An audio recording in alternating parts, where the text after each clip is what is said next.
Chancellor.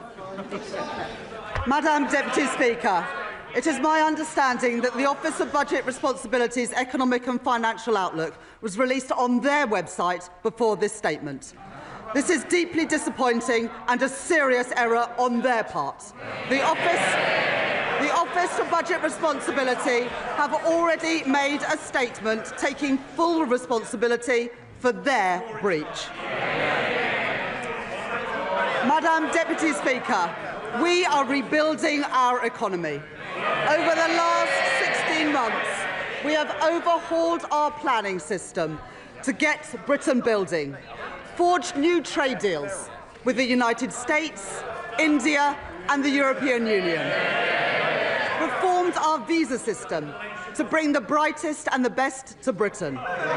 We changed our fiscal rules that we inherited from the Conservatives and raised public investment to its highest level in 4 decades. And in last year's budget, I raised taxes on business and the wealthiest to close the £22 billion black hole in the public finances left by the party opposites. And we used that money to fund the biggest ever settlement for our National Health Service. They were the fair and necessary choices. And we faced opposition to them, from opponents to planning reform, who will always demand that the future is built somewhere else, not in their backyard. Opponents to trade, who want to take us down the path of isolation and division. Opponents to investment, who believe that the only good thing a government can do is get out of the way. Opponents who insist that the only way to balance the books is to cut public spending. And opponents who say that we don't need to balance the books at all. But we made these choices for a reason.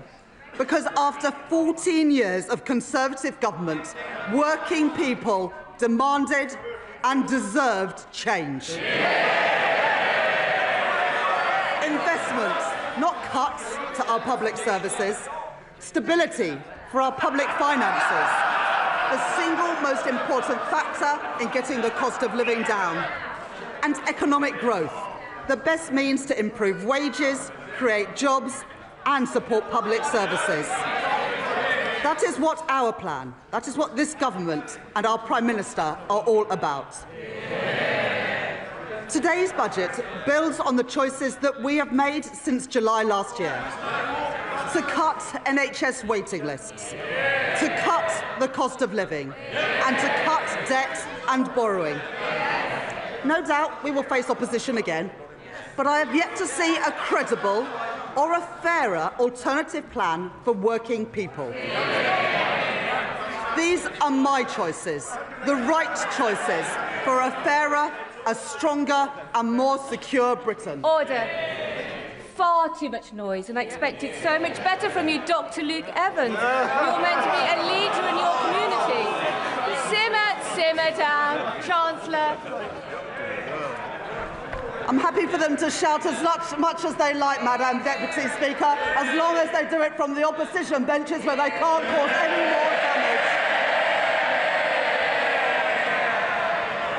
I said there would be no return to austerity, and I meant it.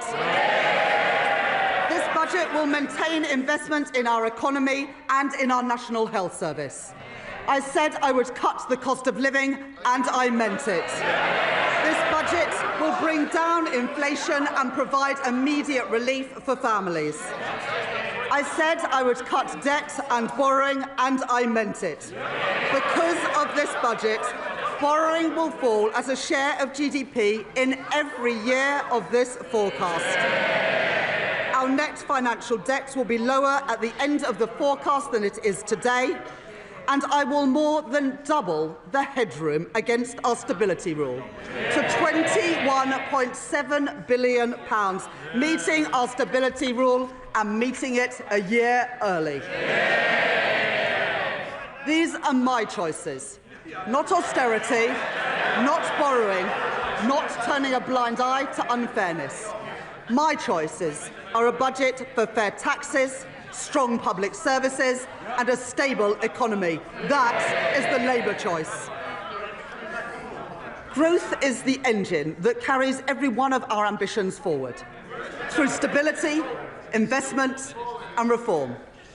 The platform from which British ambition can finally get moving again.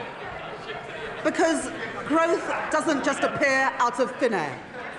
It is built patiently and stubbornly by people who take risks, by founders who bet their savings on an idea, by firms breaking into new markets, developing new technologies and creating new jobs and new opportunities, by the men and the women who work hard every day in all parts of our country. Our job is not to watch from the sidelines, but to partner with them, backing them every step of the way, to match private enterprise with public ambition. I would like to thank my team of officials at the Treasury for their hard work in preparing this budget. In the spring, the Office of Budget Responsibility forecast that our economy would grow by 1% this year. I said then that Britain would defy the forecasts, and defy them we have. The OBR have upgraded Britain's growth for this year from 1% to 1.5%. Reaching the same conclusions as the IMF, the OECD and the Bank of England, who have already upgraded their forecasts. Today, the OBR have published the result of their review of the supply side of the economy. They are clear that this is not about the last 14 months. It is about the previous 14 years. The legacy of Brexit and the pandemic, and the damaging decisions by the party opposite. Cutting public spending, leaving communities and entire regions behind, starving our economy of investment and weakening our public services.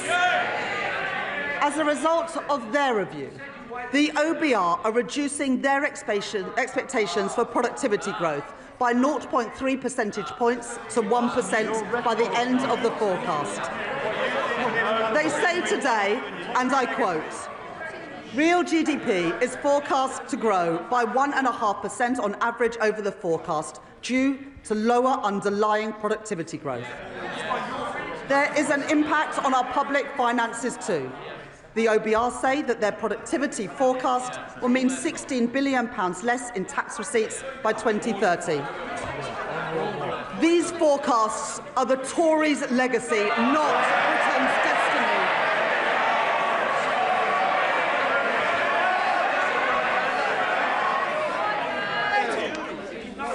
Order.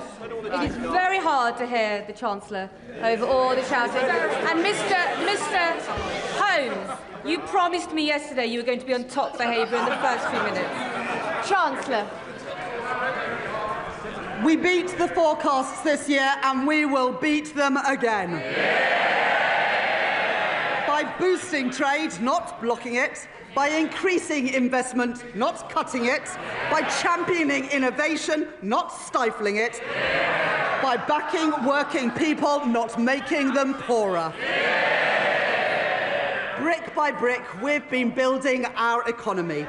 Building roads, building homes, getting spades in the ground and cranes in the sky.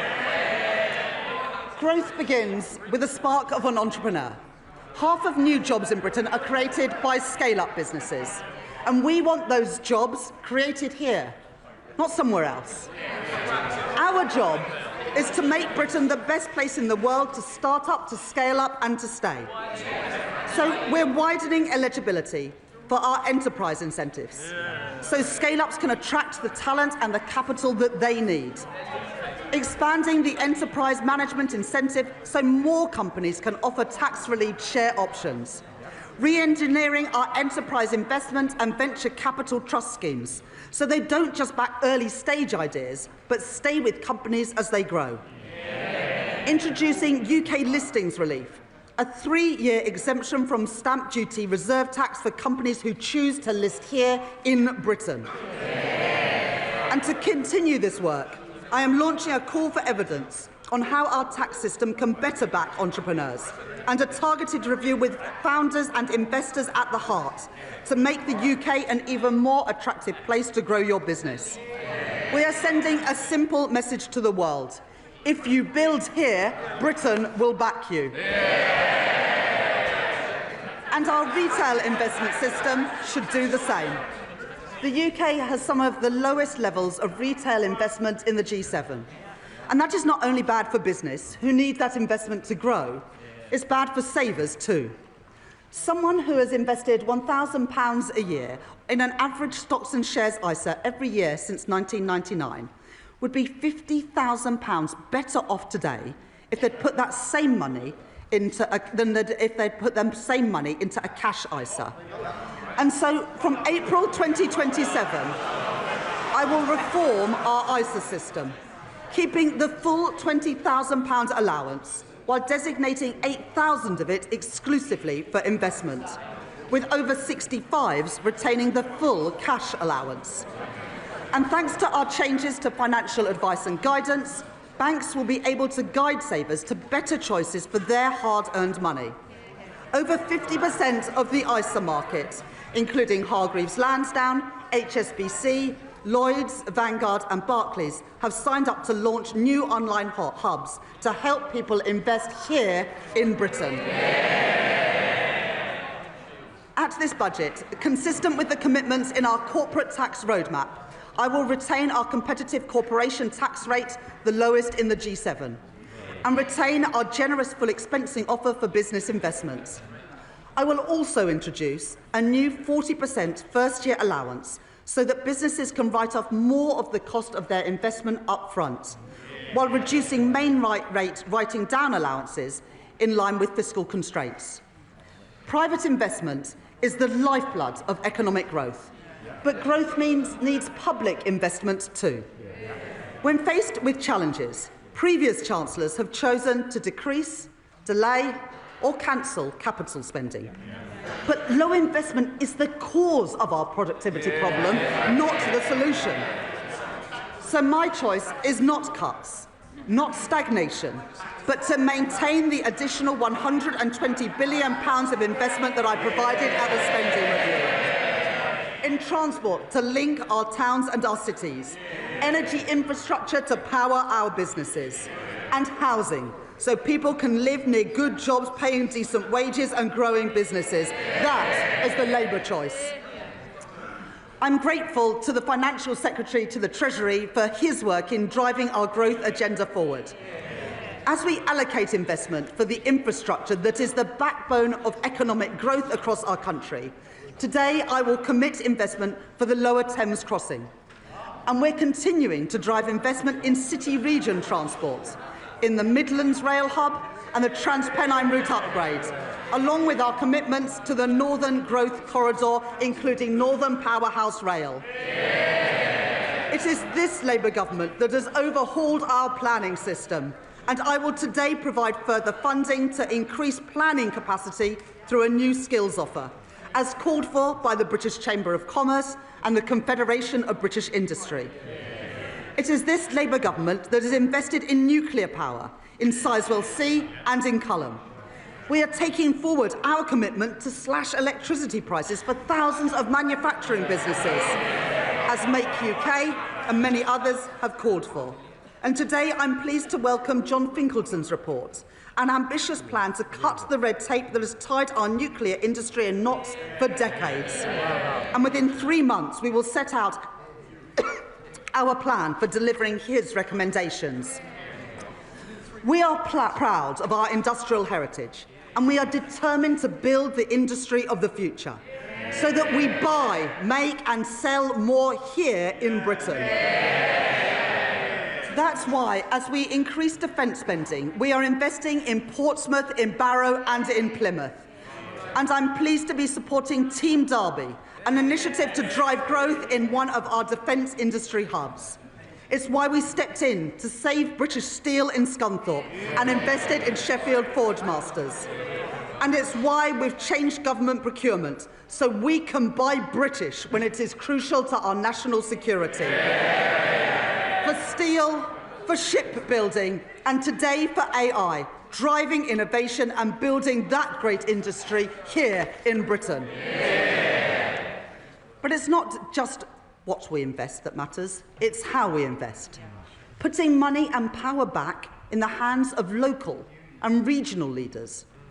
Today, we are devolving £13 billion of flexible funding for 7 mayors to invest in skills, business support and infrastructure. I'm extending the business rates retention pilots in the West of England, Liverpool City region and Cornwall until 2029. I'm providing £30 million for the Kernow Industrial Growth Fund for sectors like critical minerals and marine innovation. I am establishing the Leeds City Fund, a long-term agreement to retain business rates to fund local regeneration projects like the development of Leeds South Bank, and I am allocating £20 million for the new Peterborough Sports Quarter and £16 million for a science centre in Darlington from the Growth Mission Fund. The benefits of investment The benefits of investment and growth must be built and felt in every part of our United Kingdom. So we are providing an additional £370 million for the Northern Ireland Executive, £505 million for the Welsh Government and £820 million for the Scottish Government over the spending review period through the Barnett formula. And I am making... Sorry, I didn't quite catch that from the SNP. Did they not?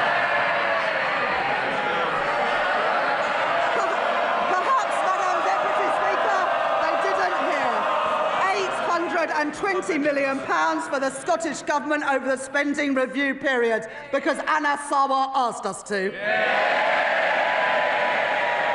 And I'm making targeted investments in our industrial strategy sectors across the UK. In Northern Ireland, I am providing £17 million to support businesses and strengthen the UK internal market, and backing advanced manufacturing through the Northern Ireland Enhanced Investment Zone. Wales will be the host for 2 AI growth zones, creating more than 8,000 jobs, supported by a £10 million investment in the semiconductors critical for that industry. Yeah. And we are building the UK's first small modular nuclear reactors with Rolls-Royce at Wilfer in Anglesey. Yeah. 2 Labour governments working together in Wales to deliver for the people of Wales. Yeah.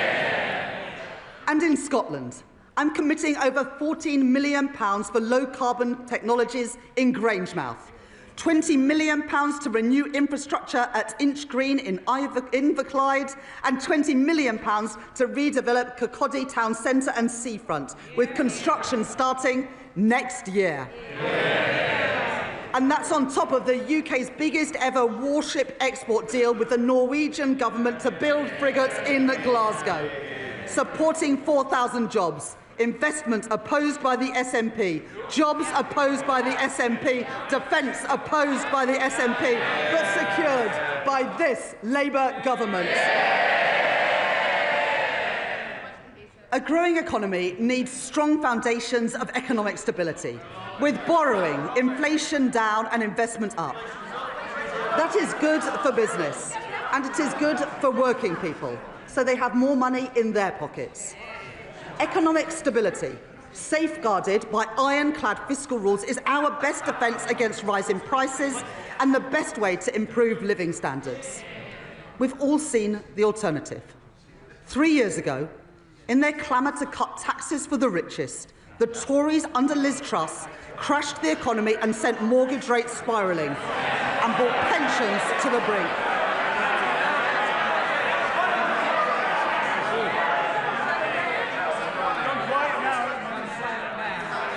So loud, Madam Deputy Speaker, and yet I can't even hear them now. Now, I know that the leader of the Green Party is a keen hypnotherapist, and he believes that he can achieve remarkable things using only the power of his mind. Unfortunately, the only things getting bigger under his approach would be the deficit and the rate of inflation. And for all the damage that the Conservative cuts did to our schools and our hospitals, they also doubled the national debt. Our net financial debt this year will be £2.6 trillion, 83% of GDP, meaning that today, 1 in every £10 that government spends is on debt interest. Not on paying down that debt, but just on paying the interest on the debt that we inherited from the Conservatives. My fiscal rules will get borrowing down while supporting investment. The stability rule, that day-to-day expenditure must be met through tax receipts. And the investment rule, which allows me to increase investment whilst getting debt on a downward path. Those fiscal rules are non-negotiable. I met them at the budget last year, I met them in the spring, and I have met them today. While the current budget balance is in deficit by £28.8 billion in 26-27 and £4.6 billion in 27-28, it moves into a surplus of £3.9 billion in 28-29, £21.7 billion in 29-30, and £24.6 billion in 2030-31, more than doubling our headroom against the stability rule and meeting that rule a year early too. And our net financial debt is 83.3% in 26-27, 83.6% in 27-28, 83.7% in 28-29, falling to 83.0% in 29-30 and 82.2% in 2030-31. Madam Deputy Speaker, I said we would cut the debt, and we are, with debt down by the end of the forecast. And going forwards, to support our commitment to a single fiscal event and further strengthen our economic stability, I will follow the recommendations of the International Monetary Fund by assessing the fiscal rules just once a year at the budget. Despite the challenges we face on productivity, the path of our deficit reduction remains broadly the same as in spring. Public sector net borrowing is due to be £112.1 billion, or 3.5% of GDP in 26-27, 3% in 27-28, 2.6% in 28-29, 1.9% in 29-30 and 1.9% in 2030-31, ending at £67.2 billion, translating into an increase in the net cash requirement next year of £4.2 billion, taking the total to £133.3 billion. According to the IMF, we are due to reduce borrowing more over the rest of this Parliament than any other G7 economy.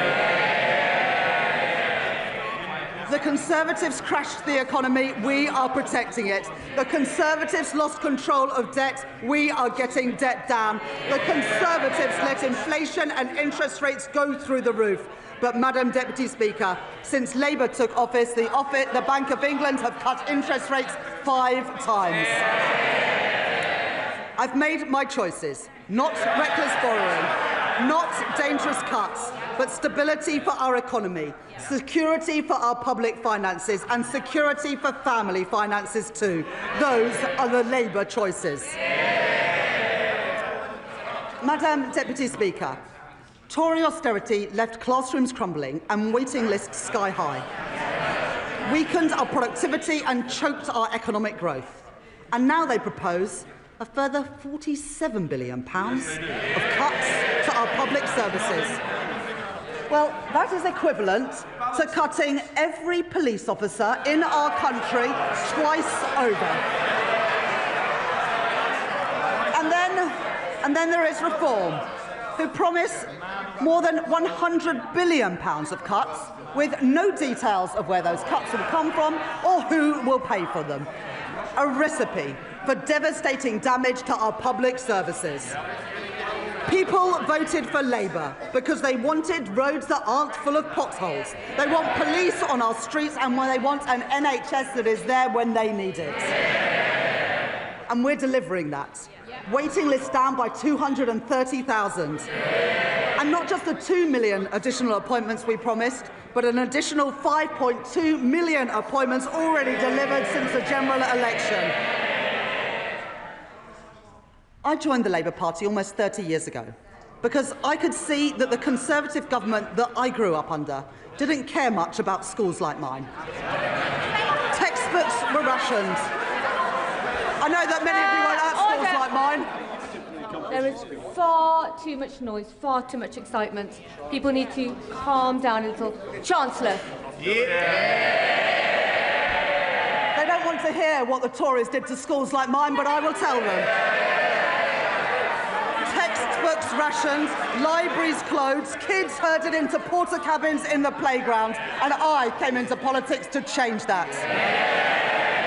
The money that I allocated at the spending review will fix the crumbling classrooms that the Conservatives left behind and build the schools that they promised but never delivered.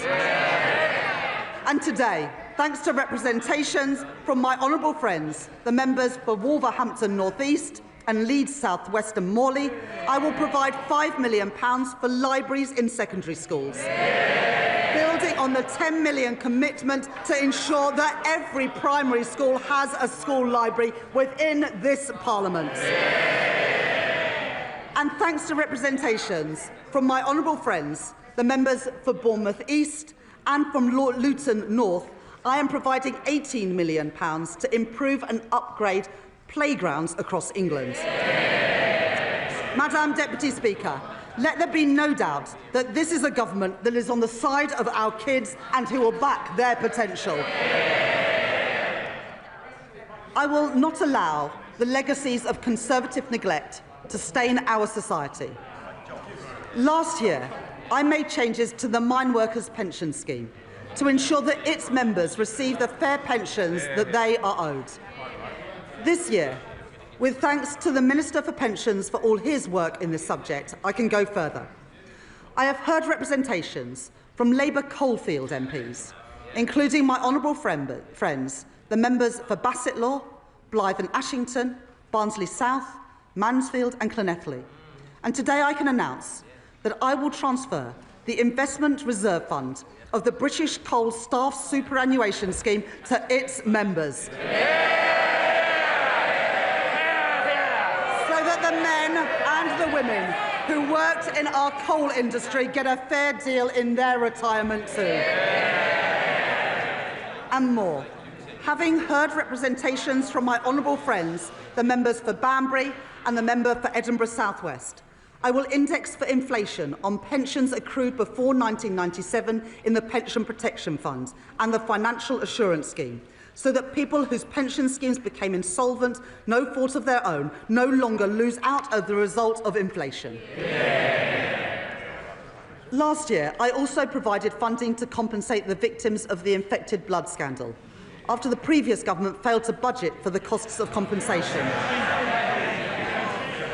This year, I have listened to representations from my honourable friend, the member for Eltham and Chislehurst, and my honourable friend, the member for Edinburgh South West. And I'd like to thank the Minister for Employment for her representations over many years on this subject. As a result, I will exempt all payments from the infected blood scheme from inheritance tax, regardless of the circumstances in which those payments are passed down. Madam Deputy Speaker, that is how we should be spending taxpayers' money, on dealing with injustices and building strong public services, not on waste and inefficiency. At the spending review, I set an ambitious target of £14 billion of efficiencies per year by 2029, and I am grateful to the Chief Secretary to the Treasury for driving that work forward, realising savings through AI and automation, and by scrapping NHS England and reducing back-office staff by 18,000. At this budget, I will find a further £4.9 billion of efficiencies by 2031. Getting rid of police and crime commissioners, cutting the cost of politics and local government, and selling government assets that we no longer have any use for. These savings will be required across government, but for our National Health Service, I will reinvest all of these savings back into the care that people rely on. More nurses, more GPs, more appointments. restoring the services that faltered under years of Conservative decline, and investing in the future of our National Health Service. And today I am announcing £300 million of investment in technology to improve patient service and 250 new neighbourhood health centres. Expanding more services into communities so that people can receive treatment outside of hospitals and get better, faster care where they live. Over 100 of these will be delivered by 2030, including in Birmingham, Truro and Southall. The Labour Party founded our National Health Service, and we will renew our National Health Service. I will take the same approach for defence spending that I take to NHS spending, reinvesting savings back into our national security. In our age of insecurity, Britain will continue to stand with our allies, working in collaboration to secure a sustainable ceasefire for Ukraine, and maintaining our commitment to NATO, with the UK set to spend 2.6% of GDP on defence by April 2027. Madam Deputy Speaker, the public rightly expects that we stamp out fraud, error and waste, and put that money to good use in our schools and our hospitals and other frontline services. My right honourable friend, the Home Secretary, has already announced that she will claw back excess profits from the use of hotels to house asylum seekers, as we phase out the use of those hotels entirely. And we will consult on reforms to indefinite leave to remain and access to taxpayer-funded benefits. The introduction of digital ID will break the link between illegal migration and illegal working. And the HMRC and the Fair Work Agency will crack down on illicit businesses that blight our high streets and undercut illegitimate firms, enforcing the minimum wage, investigating dodgy businesses and increasing scrutiny of the gig economy, as well as tracking down fraudulent business owners who vanish without paying their taxes. And I'd like to thank my honourable friends, the members for Great Grimsby and Cleethorpes, Lee and Atherton and Kensington and Bayswater for their representations on this subject. And I'll take further steps to prevent and track down unpaid tax, which will together, these reforms will raise nearly £10 billion a year by 2030, including through new powers for HMRC to pursue the promoters of tax avoidance schemes. I am building on our successful use of targeted checks on welfare claims to root out fraud and error and prevent public money being paid to people who are not entitled to it. And I would like to thank Tom Hayhoe, the COVID Corruption Commissioner, for his work in helping to chase down nearly £400 million from dodgy pandemic spending and contracts.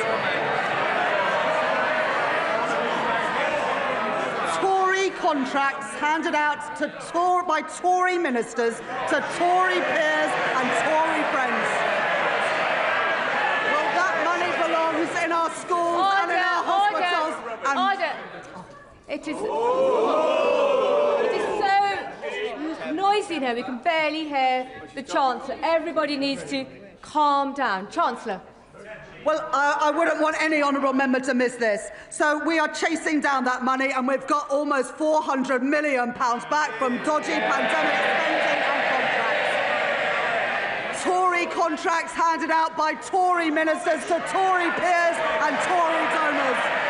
Well, that money belongs in our schools and in our hospitals, and we are getting that money back. And finally, Madam Deputy Speaker, we are ramping up sanctions on Russia, and we are freezing known Russian assets. But let me be clear, I don't actually mean the honourable member for Clacton.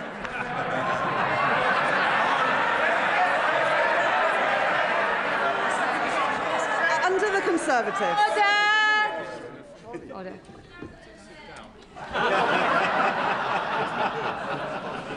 You don't need commentary from the backbenches, and Mr Dewhurst, you are so loud. It's remarkable how far your voice carries. Chancellor. Under the Conservatives, the cost of our welfare system increased by nearly 1 percentage point of GDP, equivalent to £88 billion in just 5 years. The broken welfare system that we inherited wrote off millions of people as too sick to work, and we will reform that system so that it is a system that does not count the cost of failure, but one that protects people who cannot work and empowers those who can. We have brought back face-to-face assessments for disability benefits. Those are the face-to-face assessments that the Shadow Chancellor got rid of when he was Work and Pensions Secretary. And our changes to universal credit will get 15,000 people back into work, a figure confirmed today. The former Health Secretary, Alan Milburn, will review the causes of rising youth inactivity, and we are already taking action. I'm grateful to the Federation of Small Businesses and Small Business Britain for their representations on apprenticeships. And today I am announcing funding to make the training for under 25 apprenticeships completely free for small and medium-sized enterprises.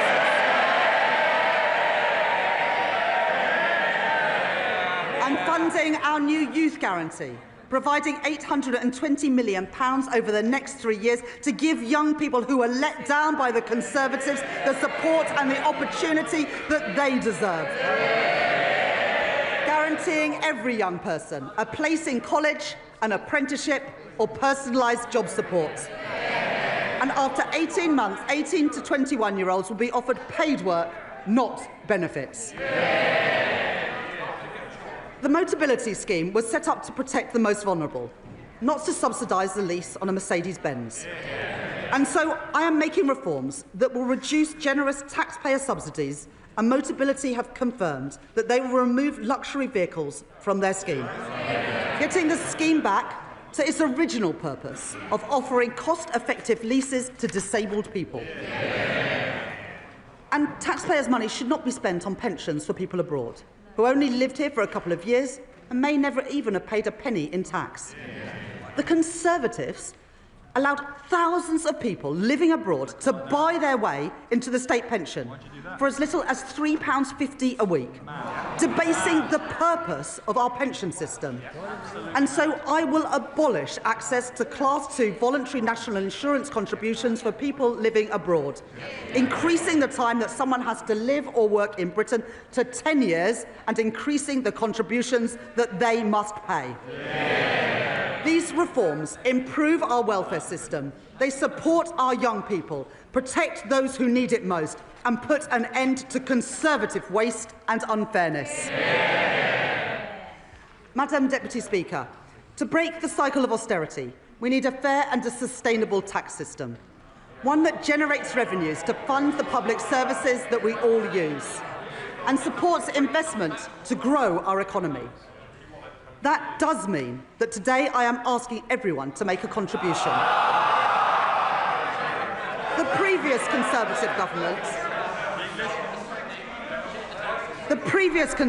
government froze personal tax thresholds from 2021 to 2028. And today I will maintain all income tax and equivalent national insurance thresholds at their current level for a further 3 years from 2028. While ensuring that people...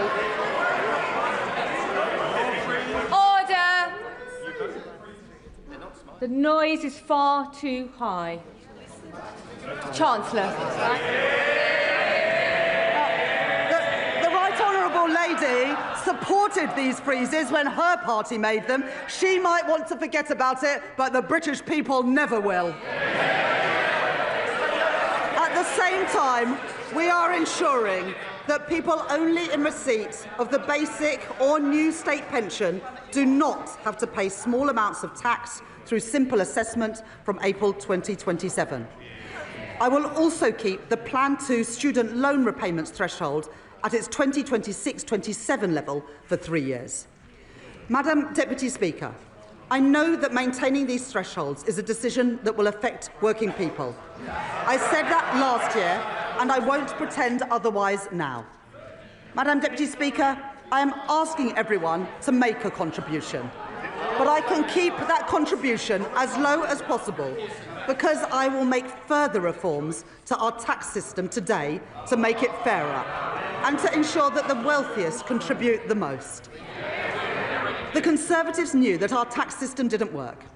Time and time again, they ducked the necessary reforms, leaving a system unfit for a changing economy, with unfairness that they refused to address. Currently, a landlord with an income of £25,000 will pay nearly £1,200 less in tax than their tenants with the same salary, because no national insurance is charged on property, dividend or savings income. It's not fair that the tax system treats different types of income so differently. And so I will increase the basic and higher rate of tax on property, savings and dividend income by 2 percentage points, and the additional rate of tax on property and savings income by 2 percentage points. Even after these reforms, 90% of taxpayers will still pay no tax at all on their savings. As well as narrowing the gap between the tax on income from assets and income from work, I also believe that a fair society is one where the wealthiest pay their fair share. The reforms I made last year will raise an additional £8 billion a year by 2020-30 from wealth. I increased taxes last year on private equity, private schools and private jets. I abolished the non-dom tax regime. And this year, I will make 2 changes to cap trust charges and prevent avoidance. I reformed inheritance tax on agricultural and business assets. And this year, I am aligning those reforms with wider inheritance tax rules by allowing the transfer of the 100% relief allowance between spouses, balancing the taxation of these valuable assets with the realities of family life. In this budget, I will take further steps to deal with a long-standing source of wealth inequality in our country. A Band D home in Darlington or Blackpool pays just under £2,400 in council tax, nearly £300 more than a £10 million mansion in Mayfair. And so, from 2028, I am introducing the high-value council tax surcharge in England, an annual £2,500 charge for properties worth more than £2 million, rising to £7,500 for properties worth more than £5 million. This will be collected alongside council tax, levied on owners, and we will consult on options for support or deferral. This new surcharge will raise over £400 million by 2031 and will be charged on less than the top 1% of properties. Madam Deputy Speaker, reliefs in our tax system cost the taxpayer billions of pounds a year, but many of them no longer serve their original purpose. The government rightly provides generous tax relief for people paying into a pension, relieving income tax on all contributions and on the investment itself, as well as national insurance relief on employer contributions, at a cost of over £70 billion a year to the Exchequer. This budget makes no changes to those reliefs or to the tax-free lump sum. But salary sacrifice for pensions, which was intended to be a small part of our pension system, is forecast to almost treble in cost to other taxpayers, from £2.8 billion in 2017 to £8 billion by 2030, with the greatest benefit going to the highest earners, or to those in the financial services sector putting their bonuses into pensions tax-free, while those on the minimum wage or those whose employers don't offer salary sacrifice don't benefit at all. That is not sustainable for our public finances, putting pressure on the tax that everyone else pays. And so I am introducing a £2,000 cap on salary sacrifice into a pension, with contributions above that taxed in the same way as other employee pension contributions. That is a pragmatic step so that people, especially on low and middle incomes, can continue to use salary sacrifice for their pension without paying any more in tax than they do now, and to give individuals and employers time to adjust to these new arrangements. These changes will come into effect in 2029. The coalition government introduced 100% relief from capital gains tax on business sales made to employee ownership trusts, creating a route for gains to go completely untaxed when businesses are sold. I will reduce that relief to 50%, retaining a strong incentive for employee-owned companies. And as we work towards doubling the size of the cooperative economy, the Department for Business and Trade will launch a call for evidence on how we can better support co-ops to grow. Because of the changes that I have made to capital gains tax this year and last year, receipts are forecast to increase from £14 billion this year to £30 billion by 2030. To support our high streets, I am announcing a package of regulatory changes as called for by UK Hospitality and the British Retail Consortium. And I will support the Great British Pub through our new national licensing framework, encouraging councils to back our pubs and to back late-night venues with greater freedoms. For business rates, I will introduce permanently lower tax rates for over 750,000 retail, hospitality and leisure properties, the lowest rates since 1991, paid for through higher rates on properties worth more than £500,000, like the warehouses used by online giants. Alongside this, I will introduce a package of support worth over £4.3 billion over the next 3 years for a property of any size seeing a large increase in their bill. And to support a level playing field in retail, I will stop online firms from undercutting our high street businesses by ensuring customs duty applies on parcels of any value. I will reform our motoring taxes, exempting search and rescue vehicles from vehicle excise duty as called for by my honourable friends, the member for the Western Isles and for Whitehaven and Workington. And because all cars contribute to the wear and tear on our roads, I will ensure that drivers are taxed according to how much they drive and not just by the type of car they own, by introducing the electric vehicle excise duty on electric cars. This will be payable each year alongside vehicle excise duty at 3p per mile for electric cars and 1.5p for plug-in hybrids, helping us to double road maintenance funding in England over the course of this Parliament. And alongside this, I am providing support to boost our British car industry, increasing the threshold for the expensive car supplement on electric vehicles to £50,000, saving over 1 million motorists £440 a year. Providing £1.3 billion additional funding for the electric car grant, extending it to 2030 and taking total funding to £2 billion, as well as delaying changes to the employee car ownership scheme. In addition, we're investing a further £200 million to accelerate the rollout of EV charging, as well as 100% business rates relief for EV charge points for the next decade, with thanks to my honourable friend, the member for Camborne and Redruth, for his representations on this policy. And I will improve competition in our taxi industry by ending ride-hailing companies' use of a discount scheme intended for coach tours, as called for by Steve McNamara, the General Secretary of the Licensed Taxi Drivers Association, legislating to restrict access so that everyone pays fairly and protecting £700 million of tax revenue each year. I am responding to our consultation on landfill tax, and listening to representations, particularly from our house building industry.